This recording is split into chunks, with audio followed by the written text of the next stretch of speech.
Bismillahirrahmanirrahim. Assalamualaikum warahmatullahi wabarakatuh.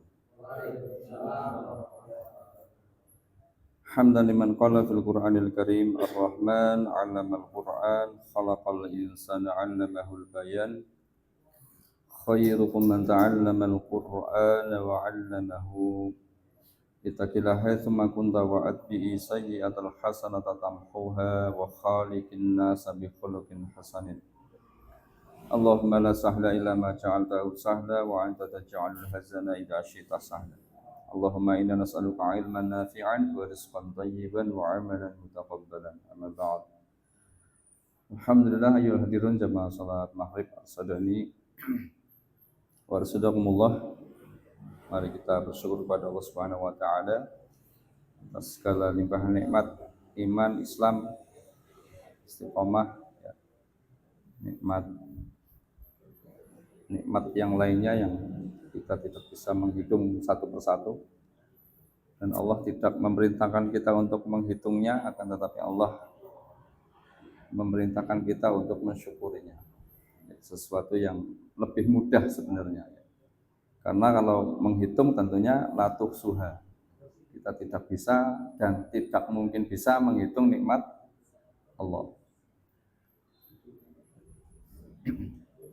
Akan tetapi syariat membebani kita untuk mensyukurinya, dan itu lebih ringan, ya, lebih mudah, lebih bisa dipraktekkan dibandingkan dengan kita menghitung nikmat Allah. Maka terkadang nikmat Allah itu begitu berharga, ya, begitu terasa, begitu perannya itu sangat penting manakala mulai dikurangi, ya. Mulai dikurangi atau mulai hilang. Kadang-kadang kita enggak merasa bahwa sesuatu yang kadang remeh itu nikmat sebenarnya, tapi karena saking biasanya ya dianggap sesuatu yang biasa. Coba Pak panjenengan nahan enggak kemedep 1 menit, kira-kira gimana rasanya? Pegel, dijamin pegel, perih macam-macam. Dan berkedip itu ternyata nikmat juga. Orang nggak bisa berkedip itu berarti dikurangi nikmatnya. Nah, ini diantara contohnya. Tapi kita baru sadar bahwa berkedip itu satu nikmat manakala kita tidak bisa berkedip, gitu. Baru kita merasakan bahwa kemedep itu satu nikmat. Salawat dan salam mudah-mudahan tetap tercurah kepada khutbah kita suri tauladan kita Nabiullah Muhammad sallallahu alaihi wasallam serta para pengikutnya yang istiqomah hatta yaumil qiyamah. Alhamdulillah, kita masih berada di bulan Rajab, artinya doa kita mulai kita arahkan untuk bertemu dengan bulan Ramadan.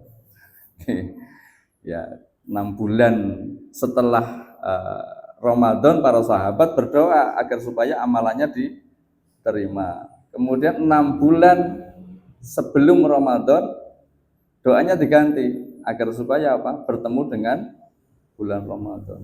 Setelah bertemu dengan bulan Ramadan ngapain? Ya kadang-kadang ya biasa saja gitu ya. Ya bagi orang yang ya tadi kembali kepada nikmat tadi, orang bertemu dengan bulan Ramadan, bagi orang yang tidak berilmu ya biasa-biasa saja. Tapi bagi orang yang berilmu itu sesuatu yang istimewa. Ya. Dan apapun yang terjadi di dunia ini kalau kita sikapi dengan ilmu, insya Allah itu nambah iman. Ya. Nambah iman. Kebakaran yang terjadi di Los Angeles, Pak, nambah iman kita enggak, Pak? Itu dalam waktu sekejap, nggak butuh 1 tahun. Kalau Gaza itu kan butuh waktu 1 tahun, gitu.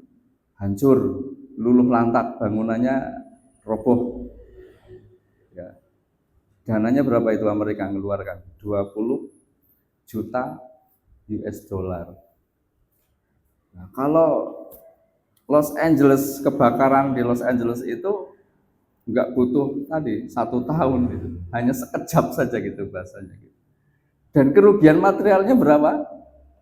18 miliar US dollar. Jomplang banget.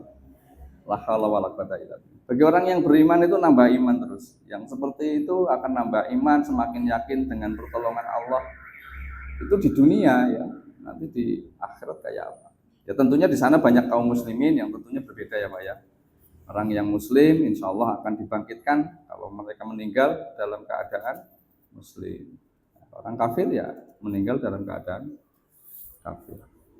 Ya, intinya segala hal di dunia ini ketika kita ukur, kita takar dengan ilmu, insya Allah itu akan menambah kebaikan, menambah iman kita. Ya. Karena di antara ayat-ayat ya, kauniyah itu ya, ayat-ayat kauniyah itu yang akan semakin menambah iman dan takwa kita kepada Allah Subhanahu Wa Taala.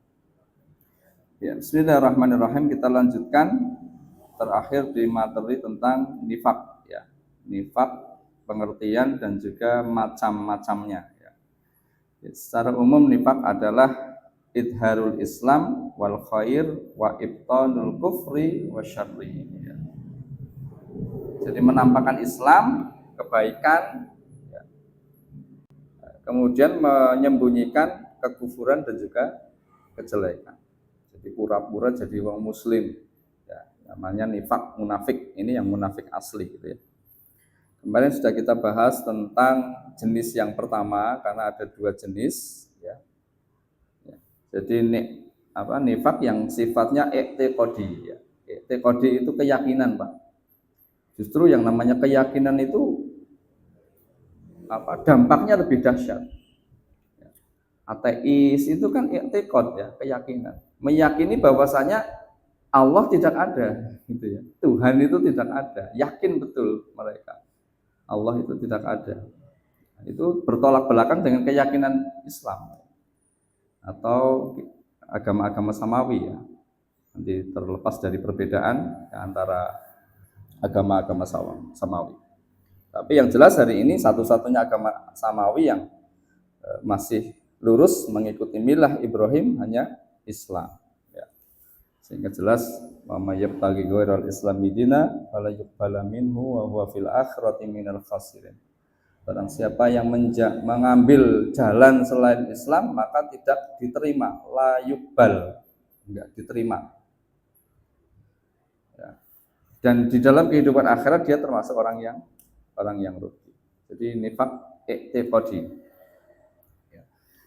Nah, kita sampai kepada contoh ataupun di antara keyakinan-keyakinan yang sampai masuk ke dalam tingkatan nifak i'tiqadi ya. Nifak yang i'tiqad berupa keyakinan yang sudah menjadi tulang sumsum maksudnya gitu, mendarah daging ya, keyakinan.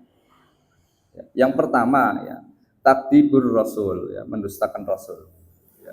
Kalau yang namanya mendustakan rasul itu kan keyakinan sudah ya, i'tiqad. Nabinya saja sudah didustakan, apalagi ajarannya. Ini kan diantara upaya-upaya orang-orang munafik, ya, ketika hendak menjatuhkan Islam, ya, itu siapa yang diserang? Pembawanya. Siapa yang membawa? Rasul. Ya, diantaranya peristiwa hadisul ifki, ya, yaitu yang masyhur sekali, itu yang menyeret banyak sahabat sampai terprovokasi gitu ya. Hadisul ifki. Ini kan yang diserang Rasulullah. Ya. Rasulullah istrinya dituduh berzina dengan sahabat. Sudah kalau hal ini tidak bisa dibendung ya, jelas ini membahayakan sekali. Maka personal yang diserang, Pak. Personal. Apapun di dunia ini mesti begitu ya. Dalam urusan politik pun begitu ya. Kalau personalnya sudah jatuh kan biasanya sudah gitu ya, selesai gitu. Tapi kalau Islam kan enggak ya, mesti ditolong. Kalau dalam dunia politik ya, dan lain sebagainya ya, rata-rata mereka ataupun keyakinan ya, teologi ya, ateis itu kan siapa tokohnya? Karl Marx ya, Karl Marx. Itu luar biasa, Pak. Sampai ketika mau mati ya, sudah mati itu ya, itu saking totalitasnya dalam berjuang itu ya, sampai-sampai nggak ada keluarganya yang mau nolong, terusir betul itu. Padahal membela kebatilan, membela kebatilan. Ya, bahkan untuk sekedar bungkus jasadnya, jenazahnya saja itu tidak ada. Jadi yang pertama takdzibur rasul, mendustakan rasul. Nah, ini yang diserang dulu personal ya. Au takdzibu ba'di ma ja'a bihi rasul, atau mendustakan sebagian apa yang dibawa oleh rasul ya. Rasul membawa syariat poligami, ini yang banyak ditolak mak-mak ya, bahwa syariat poligami. Ya idealnya kalau memang belum bisa ya jangan sampai mengatakan saya menolak ya, membenci ya, dan lain sebagainya. Ya tetap katakan ya, belum mampu, belum bisa. Atau syariat yang lainnya. Ya, syariat yang lainnya. Kenapa? Mendustakan sebagian syariat atau yang diajarkan oleh Nabi itu masuk nifaq i'tiqadi. Ya, apapun itu ya. Atau bahkan ada yang mengatakan Al-Qur'an itu kurang satu huruf gitu ya. Ada yang berani mengatakan seperti itu, ahli matematika gitu ya. Konon seperti itu. Nah, itu sudah mendustakan ya, mendustakan apa yang dibawa oleh Rasul ya. Al-Qur'an itu sudah tidak otentik misalnya begitu, tidak terjaga. Nah, ini fatal sekali kalau sudah berbicara seperti itu ya, fatal. Dan banyak penyimpangan-penyimpangan yang lain. Ini banyak dibawa oleh aliran liberal ya, jamaah Islam liberal, atau hari ini berubah menjadi jamaah Islam Nusantara. Kalau dulu jaringan ya, jaringan jil jadi jin gitu ya. Jaringan Islam Nusantara, jaringan Islam liberal. Dan dari zaman ke zaman mesti ada, Pak. Jadi penyimpangan-penyimpangan yang ada di masa Nabi, di masa sahabat, di masa tabi'in mesti akan terulang terus. Ini yang pentingnya kita harus merujuk kepada pemahaman yang benar dari akidah kita. Ini jenis yang pertama, jadi mendustakan Rasul atau mendustakan sebagian apa yang dibawa oleh Rasul. Kemudian yang kedua, bugdur Rasul sallallahu alaihi wasallam wa au bugdu ba'da ma ja'a bihi Rasul. Membenci Rasul dan membenci sebagian apa yang dibawa oleh Rasul. Itu masuk nifaq i'tiqadi. Ya. Ini hati-hati ini. Ya. Remaja-remaja kita hari ini harus diluruskan betul, Pak. Ya. Ya karena mereka sangat sibuk sekali dengan game online-nya. Jadi enggak, belajar agama itu bukan sesuatu yang penting.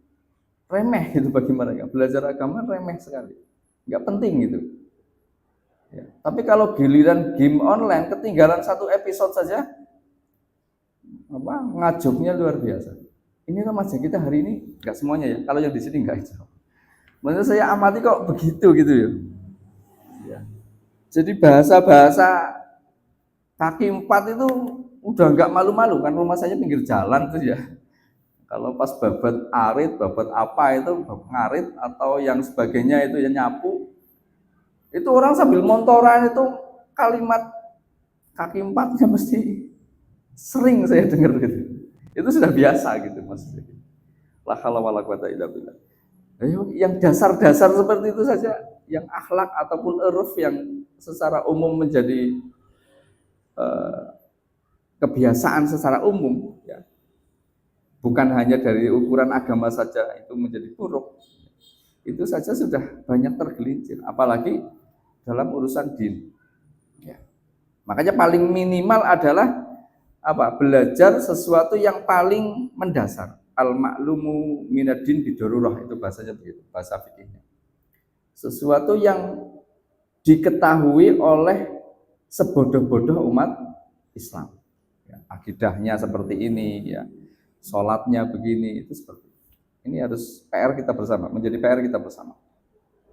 Jadi bugdur Rasul, membenci Rasul atau membenci sebagian apa yang datang ya, dengan Rasul atau dibawa oleh Rasulullah SAW.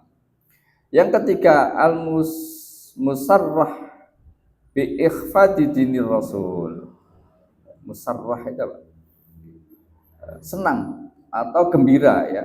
Gembira ketika agama Nabi itu ada kemunduran. Kalau Islam mengalami kemunduran itu senang. Insya Allah kalau orang yang mukminnya tulen atau bukan, tidak ada kemunafikan di dalam dadanya, mesti melihat Islam dilecehkan, mesti dia akan marah. Seperti itu, mesti akan marah. Bahkan sepreman-premannya orang, dia kalau punya anak mesti dia akan sekolahkan ataupun dia masukkan ke TPQ atau sekolah Islam. Kira-kira begitu enggak? Iya Pak ya, saya punya kabar ya, katanya begitu. Bos Ciu itu anaknya disekolahkan atau dimasukkan ke TPQ, disekolahkan yang benar begitu seperti itu. Ya artinya mudah-mudahan ya kita punya husnudzon, dia tidak sampai kepada nifaq i'tiqadi ya. Artinya dia muslim tetapi maksiatnya itu dominan gitu ya. Besar. Ya. Maksiatnya itu sangat dominan. Ya. Jadi preman-premannya orang muslim itu mesti dia mengendaki keluarganya itu baik. Jadi fikih dakwah itu harus kita kaji ya. Nanti bisa kita kaji ya. Nanti maksudnya biar kita tidak mudah memvonis kamu orang munafik ya, kamu orang kafir ya. Karena melihat secara zahir saja. Yang keempat, al-karahiyatu li intisari dinir Rasul. Ya, benci ketika umat ataupun agama Islam itu menang. Ini Pak. Jadi idealnya gitu Pak. Kalau hari ini di dunia ini kan banyak sekali hisab, bukan hisab ya. Jadi ormas-ormas, afiliasi-afiliasi. Kalau panjenengan ikuti berita di Suriah itu ada 20 lebih fraksi yang memperjuangkan kemerdekaan Suriah. Itu di Suriah. Di Indonesia berapa banyak fraksi? Dan kita yakin mereka itu tujuannya sama, ingin memenangkan Islam, ingin supaya Islam itu unggul, li'i'la'i kalimatillahi hiyal ulya, agar supaya kalimat Allah itu menjadi tinggi. Ya. Jadi jangan sampai kadang-kadang karena fanatik kelompok, fanatik golongan itu menyebabkan kita jadi benci gitu kan. Jadi benci. Jadi kalimat-kalimat yang sebenarnya kalimat baik, kalimat thayyib, tapi karena penyampaiannya yang keliru atau tata caranya yang keliru, kita jadi terbawa jadi benci. Ya. Sedekah itu baik nggak Pak? Sedekah itu baik. Tapi karena ada orang-orang yang menganggap sedekah ini harus seperti ini. Kalau bukan seperti ini nggak sedekah, gitu. Atau dalam tatanan yang lebih tinggi lagi, khilafah. Umat Islam harus khilafah. Kalau nggak khilafah berarti sesat, kafir, gitu ya. Kadang-kadang kita bukan benci kepada istilah syar'inya, tapi benci kepada tadi caranya, kemudian metodenya atau caranya sama, ataupun dalam penerapannya. Ya. Jadi istilah-istilah itu adalah istilah-istilah yang harus dicintai oleh umat Islam. Surat Yasin adalah surat yang dicintai oleh umat Islam. Tapi gara-gara penyampaiannya keliru, ya, seolah-olah kita dituduh menjadi orang yang benci surat Yasin. Yasin, bedanya kan ditambah an gitu ya. Yasinan, sholawatan, tahlilan. Ditambah aliran an. Ya sebenarnya kita nggak mempermasalahkan gitu ya. Nah, kita semakin kesini kan semakin bijak ya, semakin dewasa. Ya monggo lah tahlilan, ya, yasinan, ya dengan urufnya masing-masing. Ya. Yang penting kita tidak saling menjatuhkan gitu ya, tidak saling menjatuhkan. Karena dalam urusan muamalah ya, kalau misalnya disebut bid'ah ya bid'ahnya masih amali gitu ya. Bid'ah amali itu tidak mengeluarkan seseorang dari Islam. Bid'ah amali namanya. Kalau bid'ah yang sifatnya sudah Kufur itu baru, dalam urusan akidah itu baru mengeluarkan dari Islam. Nanti ada kajian tentang bid'ah. Ya, kajian tentang bid'ah itu ada. Masuk di jilid 3 kalau nggak salah.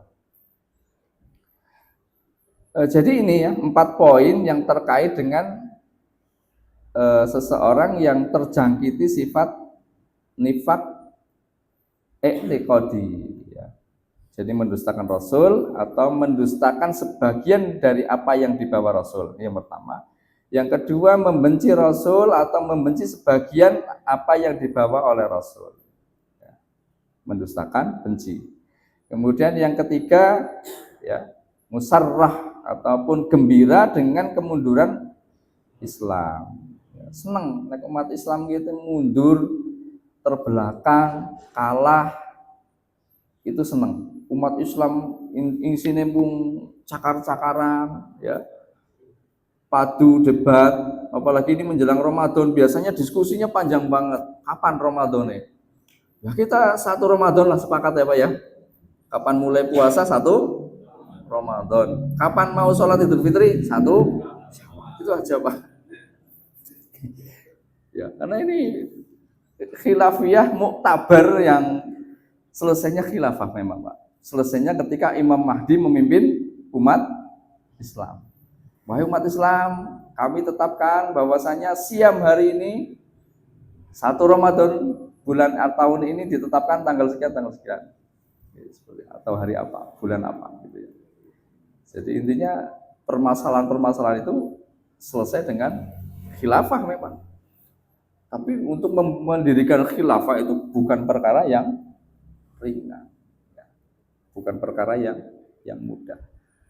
Bahkan yang di Suriah kembali saya sampaikan ya,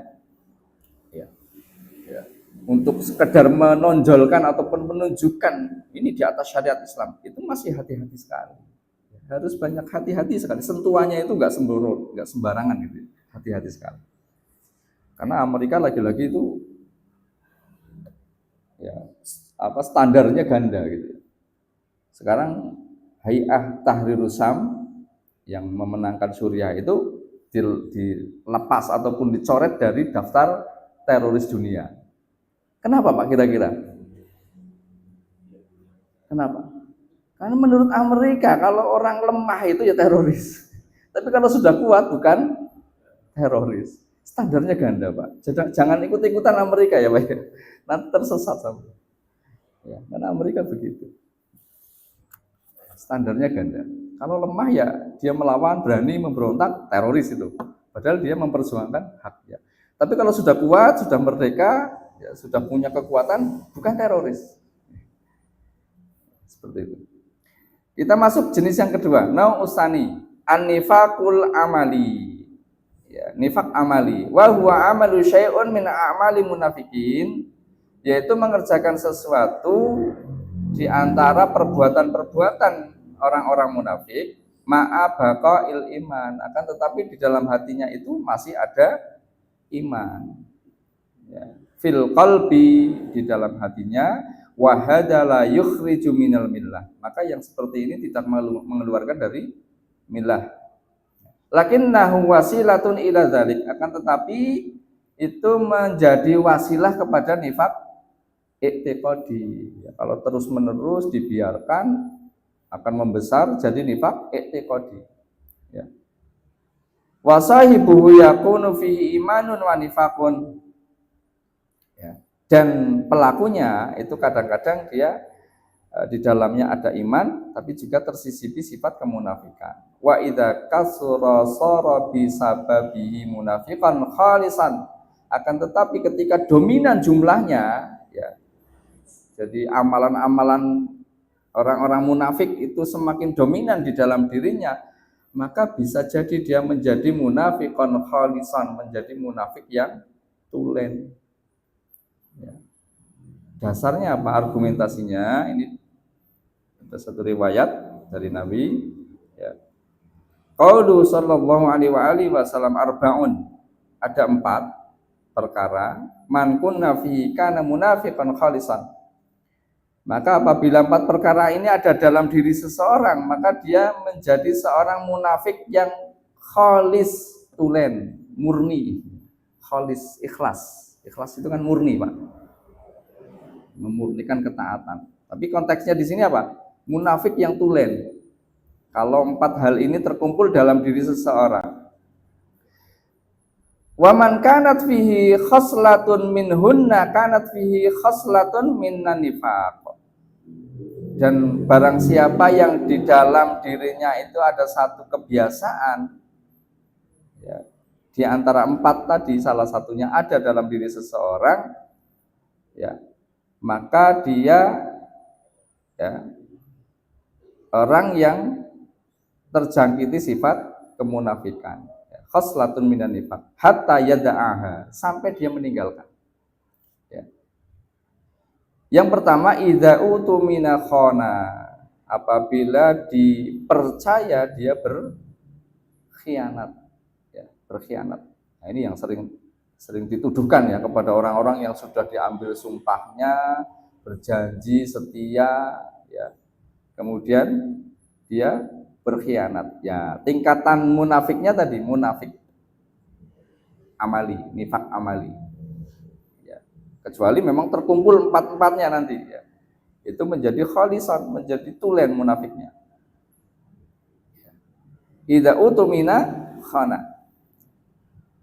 Karena memang di antara karakter para nabi ya tadi amanah ya Pak ya. Lawan dari khianat kan amanah ya Pak ya. Jadi, amanah ini satu makom yang memang dipegang betul oleh bangsa Arab. Dan Nabi itu paham. Nabi paham. Makanya beliau sangat konsisten sekali dengan yang namanya amanah. Ya. Satu kepercayaan. Ya. Janji. Ya, yang kedua ya, wa idza hadatsa kadzdzaba. Apabila dia berbicara maka dia berdusta. Ya, berbicara berdusta. Ya, bahkan ketika bercanda pun ya bercanda yang benar. Ya. Bahkan Rasulullah pernah menyampaikan ana zaimun, saya menjamin seseorang berada di tepian surga. Ya. Bagi siapa yang jujur ataupun tidak bohong meskipun dalam urusan bercanda gitu ya. Dalam urusan bercanda. Jadi bercanda dia tetap jujur ya. Makanya Rasulullah walaupun bercanda ya tetap jujur ya. Seperti ketika mencandai nenek-nenek ya. Nek nanti di surga tidak ada nenek-nenek. Ya. Itu kan memang jujur begitu ya. Nanti di surga tidak ada nenek-nenek, betul. Ya, nanti dijelaskan sama Nabi, tidak dibiarkan begitu saja ya. Tanggung jawab beliau dijelaskan. Nanti takutnya kalau tidak dijelaskan dia gimana Pak? Ya pemahamannya begitu. Oh, ini Nabi yang ngendika di surga gak ada nenek-nenek, berarti kan sudah gak ada harapan gitu ya masuk surga. Maka dijelaskan sama Nabi. Bahaya kalau nggak dijelaskan. Wa idza ahada ghadara. Nah ini apabila dia berjanji ataupun mengadakan satu muahadah itu kesepakatan, maka dia ingkar. Ini juga satu prinsip yang betul-betul dipegang oleh Nabi. Bangsa Arab secara umum juga begitu. Jadi memegang prinsip bahwasanya satu akad, satu muahadah ya, satu ya, kalau bahasa kerennya itu bai'ah ya, mubayaah, satu kesepakatan itu harus dipegang betul. Ya. Seperti peristiwa apa? Hudaybiyah ya, Hudaybiyah yang terjadi pada abad tahun ke-6 Hijriah ya, 6 Hijriah. Itu ketika siapa? Suhail bin Amr ya kalau nggak keliru itu bertemu dengan Rasulullah untuk mengadakan negosiasi ya, mengadakan satu kesepakatan. Yang diantara kesepakatan itu ya, bahwa ketika nanti ada orang-orang dari Quraisy ya, bergabung ke dalam kelompoknya Nabi, ya, bergabung dengan kaum muslimin, maka harus dikembalikan tanpa seizin wali. Ya, wali. Kesepakatan ini yang kemudian ditolak betul oleh Umar. Ya, bahasanya kurang lebih, wahai Rasul, bukankah kita itu muslim atau mukmin? Ya, kita mukmin, kata Rasulullah. Bukankah mereka kafir? Ya, orang-orang Quraisy itu ya. Ya, mereka kafir. Bukankah engkau Rasulullah? Gitu. Sampai begitu, Pak, dalam redaksi hadisnya itu begitu. Ya. Kalau panjenengan seorang pemimpin dibegitukan gimana, Pak? Ya, tergantung kita ya. Nanti ada yang bijak, ada yang langsung mungkin. Tapi Nabi bijak. Nabi bijak. Karena sekilas perjanjian itu merugikan kaum muslimin. Bagaimana nggak merugikan? Orang kafir kalau bergabung dengan orang muslim harus dikembalikan tanpa seizin wali. Nah, kalau ada orang muslim ya bergabung kepada orang-orang Quraisy tidak boleh dikembalikan. Curang nggak isinya itu? Ya, merugikan kaum muslimin. Tapi Nabi bagaimana? Masya Allah ya. Ini strategi politik Nabi itu luar biasa, Pak. Strategi politiknya luar biasa. Beliau politikus juga, Pak. Yang merajai politik yang merajai dunia kan orang-orang politik, ini bukan politik, Pak. Rata-rata politik. Dan politik biasanya orang IPS, Pak. Dengan IPS apa IPA, Pak? Orang politik itu rata-rata orang IPS. Ya, IPS. Maksudnya secara ilmu, secara nalar berpikirnya IPS. Kalau IPA kan ke sains, matematika gitu ya. Yang seperti itu. Makanya dulu kita punya presiden siapa? Bapak Insinyur B.J. Habibie. Itu kan orang IPA bahasanya gitu ya. Cerdas dalam dunia sains, tapi dalam dunia politik walau alam bisawab. Makanya Timur Leste lepas nggak? Lepas di masa B.J. Habibie. Qadarullah. Maksudnya ini bukan apa-apa ya. Maksudnya memang politik dengan ilmu sains itu sangat berbeda. Dan rata-rata orang yang menguasai dunia itu orang politik. Orang-orang politik. Dan Nabi kita itu mahir dalam urusan perpolitikan. Ya, makanya tidak heran Islam itu menguasai hampir sepertiga dunia. Itu luar biasa. Karena warisan-warisan politik yang diajarkan oleh Nabi itu juga diajarkan kepada para sahabat. Artinya perjanjian yang sekilas merugikan kaum muslimin itu sama Nabi sudah nggak apa-apa, ya, nggak apa-apa. Dan ternyata betul, Pak. Ya, ketika perjanjian itu belum dituliskan, baru ada deal kesepakatan gitu ya, tapi belum terbukukan, ya, belum ditandatangani, tapi sudah disepakati gitu ya. Datang Abu Jandal ya Pak ya, Jandal bukan Abu Janda. Abu Jandal. Ya. Abu Jandal itu anaknya Suhail bin Amr. Itu datang dengan kaki terbelenggu ya, lepas dari kelompok orang-orang kafir Quraisy, ya, kepengen gabung dengan umat Islam. Ya.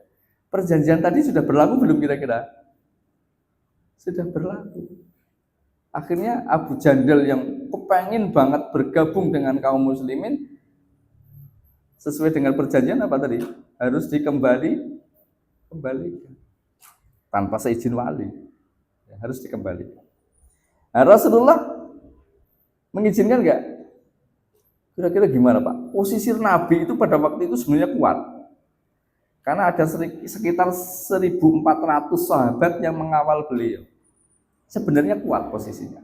Tapi kembali kepada tadi, apabila sudah melakukan satu kesepakatan, maka tidak mengingkari. Itu yang dipegang oleh Nabi. Ya, ternyata prinsip itu yang menjadikan beliau itu kuat, menjadikan disegani oleh musuh-musuhnya sekalipun. Ini yang menjadi teladan bagi kita semuanya ya. Jadi di antara sifat kemunafikan adalah apabila dia berjanji, bermuahadah itu ya, melakukan satu kesepakatan, maka dia mengingkari. Maka seorang mukmin itu pantang begitu. Kalau sudah ada kesepakatan, Nah, apalagi kaitannya jual beli ya Pak ya. Nah, ini rawan sekali ya, hati-hati sekali. Kalau sudah sepakat, sudah deal, ya, gitu. Walaupun kita kadang-kadang di pihak yang dirugikan, ya sudah kita ngalah. Ya, di situ ada nilai dakwah yang sangat besar. Di situ ada apa? Kemuliaan seorang mukmin. Dengan apa? Dengan dia mempertegas ataupun memegang prinsip-prinsip kesepakatan, dia akan menjadi orang yang mulia. Wa idza khasama fajara. Ini yang keempat. Apabila dia melakukan atau bersengketa, ya bersengketa, maka dia fajara melakukan satu kecurangan. Orang mukmin enggak begitu. Ya. Apabila sengketa yang enggak curang. Ya. Enggak curang. Artinya dia tidak main menipu gitu ya, tidak ambil belakang gitu ya, melipat di guntingan dan sebagainya macam-macam itu ya. Artinya apabila dia bersengketa dengan baik itu orang mukmin ataupun orang kafir, dia tidak curang, jujur. Ini yang harus dipegang oleh seorang mukmin. Dan orang munafik itu begitu. Ya, di antara tandanya ketika bersengketa dia berbuat curang. Karena orientasinya adalah dunia. Ya, dunia. Ya kita lihatlah, tonton saja ya di negeri manapun itu ya. Di negeri manapun atau pelaku apapun ya. Ya, ketika dasarnya adalah bukan karena iman, maka dia akan mudah melakukan kecurangan-kecurangan. Fa innahu qad yajtami'u fil 'abdi khisalu khair wa khisalu syarri. Dan terkadang terkumpul dalam diri seorang hamba itu kebiasaan-kebiasaan baik dan kebiasaan-kebiasaan buruk. Ya. Kadang-kadang ada khisali iman, ya, kebiasaan yang mencerminkan seorang yang beriman, wa khisalu kufri wa nifaq. Dan terkadang juga ada kebiasaan yang mencerminkan kekufuran dan juga kemunafikan. Wa yastahiqqu minas shawab wal iqab bihasabi ma qama bihi min mujibati dzalik. Maka ini akan dihukumi sebagaimana apa yang dilakukan, ya. Jadi dia mendapatkan pahala dengan kebaikannya, dia mendapatkan hukuman dengan kejelekannya. Maqama bihi min mujibati dzalik. Ya. Wa minhu, ya diantaranya apa? At-takasulu anis shalah. Males untuk mengerjakan sholat. Itu diantara sifat orang-orang munafik di masa Nabi. Jadi kalau ada orang malas sholat, jangan di hari ini jangan kita vonis orang munafik ya Pak. Ya, misalnya di sini takasulu anis sholati ma'al jamaah. Jadi malas untuk mengerjakan sholat secara berjamaah. Jangan kita vonis kamu munafik, malas sholat berjamaah, enggak begitu ya. Harus ada tiga tahapan ya. Kita cek dulu. Yang pertama bulughul hujah. Sampai belum hujahnya terkait dengan sholat berjamaah. Yang kedua fahmul hujah. Paham enggak dia dengan hujah tentang sholat berjamaah. Yang ketiga izalatu subhat. Ada subhatnya enggak? Ya. Bahwa dia paham enggak sampai hujahnya tidak ada subhatnya enggak tadi ya terkait dengan sholat berjamaah. Karena bisa jadi dia sholat di rumah saja lah. Orang saya, kiai saya juga sholatnya di rumah. Toh enggak apa-apa.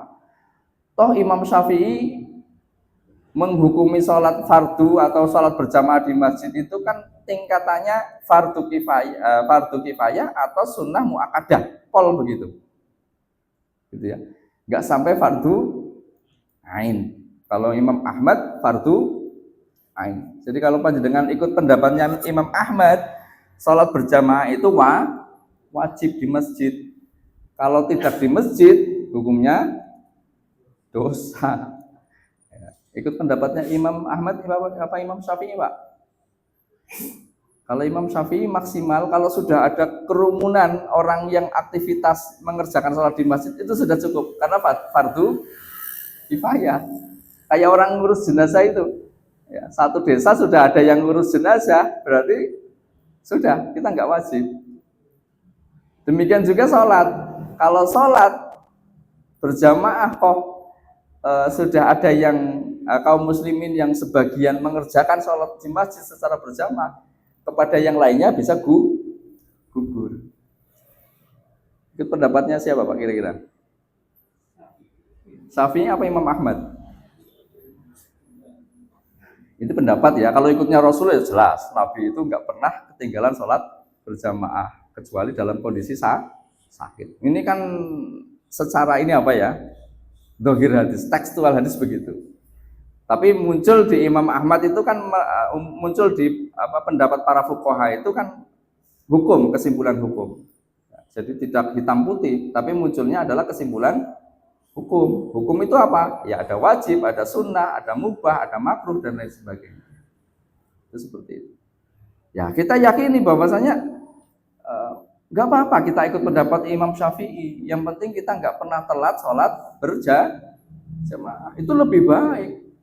Kita meyakini misalnya sholat berjamaah di masjid itu hukumnya sunnah muakkadah. Tapi kita bersungguh-sungguh agar supaya jangan sampai ketinggalan sholat berjamaah di masjid. Dibandingkan dengan meyakini bahwa sholat berjamaah di masjid itu wajib tapi bolong-bolong, baik yang mana Pak? Meyakini wajib apa meyakini sunnah muakkadah? Ya nggak apa-apa, kita meyakini sunnah muakkadah nggak apa-apa. Yang penting berusaha untuk tidak masbuk. Wong meyakini wajib tapi seringnya masbuk atau seringnya bolong-bolong ya sama ungkan. Jadi ya mending nggak apa-apa tadi. Kita meyakini pendapatnya Imam Syafi'i tapi berusaha untuk konsisten. Ya nggak apa-apa. Ini kan pendapat. Beliau memudahkan maksudnya begitu. Sama dengan Abu Hanifah. Abu Hanifah itu kan oleh ulama disebut murji'ah fuqaha. Karena beliau tidak mensyaratkan iman, amal itu sebagai dalam urusan iman. Disebut sebagai murji'ah fuqaha. Tapi Pak, walaupun beliau pendapatnya begitu, tapi tidak pernah ketinggalan sholat berjamaah selama 20 tahun. Kira-kira gimana ini? Pendapatnya begitu. Pokoknya iman ya iman. Urusan hati, tidak terkait dengan amal. Itu kan berbeda ya dengan pendapatnya Ahlus Sunnah wal Jamaah secara umum ya. Kalau Ahlus Sunnah wal Jamaah kan namanya iman ya i'tiqad dengan hati, qaul dengan lisan, amal dengan anggota badan. Abu Hanifah enggak seperti ini. Tidak ada syarat yang seperti ini. Amal itu tidak menjadi syarat untuk iman. Pokoknya i'tiqad di dalam hati. Tapi prakteknya beliau tidak pernah ketinggalan sholat berjamaah selama 20 tahun. Ya kadang-kadang teori itu ya teori sebatas teori Pak. Tapi praktek itu yang menentukan. Tapi kadang-kadang teori itu juga sangat penting. Makanya untuk mengambil teori tentang akidah, ya kita ambil yang paling sempurna, yang paling bagus agar supaya nanti menjadi acuan bagi kita di dalam beramal. Ini ikhwan arsadali wa rasadakumullah. Terakhir kami bacakan ya, fanifaq syarr khatirun jiddan. Jadi nifak itu perbuatan yang sangat buruk dan sangat berbahaya. Wa kana sahabatu, dan adapun para sahabat yatakhawwafuna, mereka itu sangat khawatir minal wuqu'in fihi, apabila terdapat di dalam hatinya itu kemunafikan. Qala Ibnu Mulaikah itu Abdullah bin Lais ya. Ubaidillah bin Lais, seorang tabi'in ya. Adraktu salasina min ashabi Rasulillah sallallahu alaihi wasallam. Saya berjumpa dengan 30 sahabat Rasulullah. Kulluhum yakhafun nifaqa ala nafsi. Seluruhnya mengkhawatirkan di dalam dirinya ada sifat kemunafikan. Sahabat ya Pak ya, sekelas sahabat mereka masih khawatir kalau di dalam hatinya masih ada kemunafikan. Makanya kemarin saya sampaikan ya, mujahid di Suriah tanya ya kepada syekhnya, kepada muftinya, wahai syekh, Setiap kali saya mau berangkat jihad, saya mau berdoa. Saya berdoa agar supaya nanti mati syahid. Ya, dibunuh oleh musuh dan mati syahid.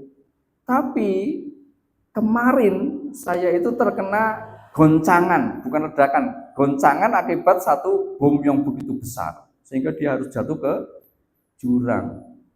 Ya. Dalam kondisi seperti itu saya berdoa agar selamat. Selamat. Yang menjadi pertanyaan apa? Heran dia, apa yang menjadi keheranan bagi kita ya? Dia bertanya, apakah di dalam diri saya itu masih ada kemunafikan? Kan tadi doanya beda ya. Satu sisi dia kepengen mati syahid. Satu sisi dia hanya terkena goncangan bom saja, minta agar supaya selamat. Kan ada perbedaan ini ya, ada kontradiksi semacam itu. Ya. Dijawab oleh saya, tidak ada kemunafikan.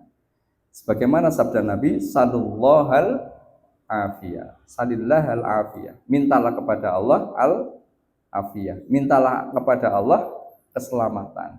Ini di mana saja. Bahkan hadis ini kaitannya dengan medan jihad sebenarnya.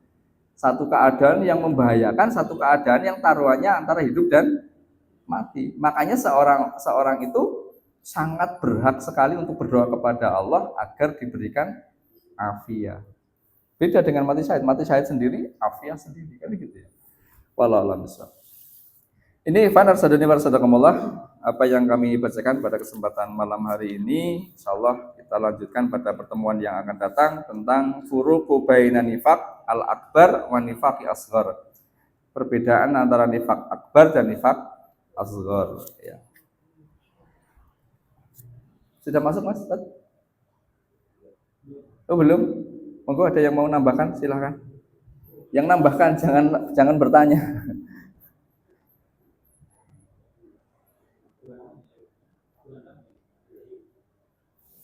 Silakan, kalau ada yang mau ditanyakan atau mau menambahkan boleh, silakan.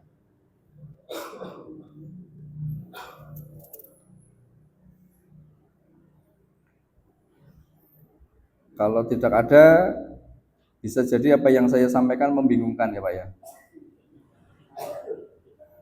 Gimana Pak? Abad ya? Iya. Bisa jadi karena kalau tidak ada pertanyaan apa yang saya sampaikan membuat bingung. Sehingga mau tanya apa ya? Bingung. Gimana? Oh boleh. Kan kadang-kadang bercanda Pak itu. Iya. Gih, saya cukupkan gih. Kalau tidak ada pertanyaan, ya kalau memang nggak ada ya nggak usah dipaksa. Nanti malah tanyanya yang aneh-aneh. Kita tutup dengan hamdalah dan kafaratul majlis. Alhamdulillahirabbil alamin. Subhanakallahumma wa bihamdika asyhadu an la ilaha illa anta astaghfiruka wa atubu ilaik. Jazakumullahu khairan atas perhatiannya. Mohon maaf atas segala kekurangannya. Assalamualaikum warahmatullahi wabarakatuh.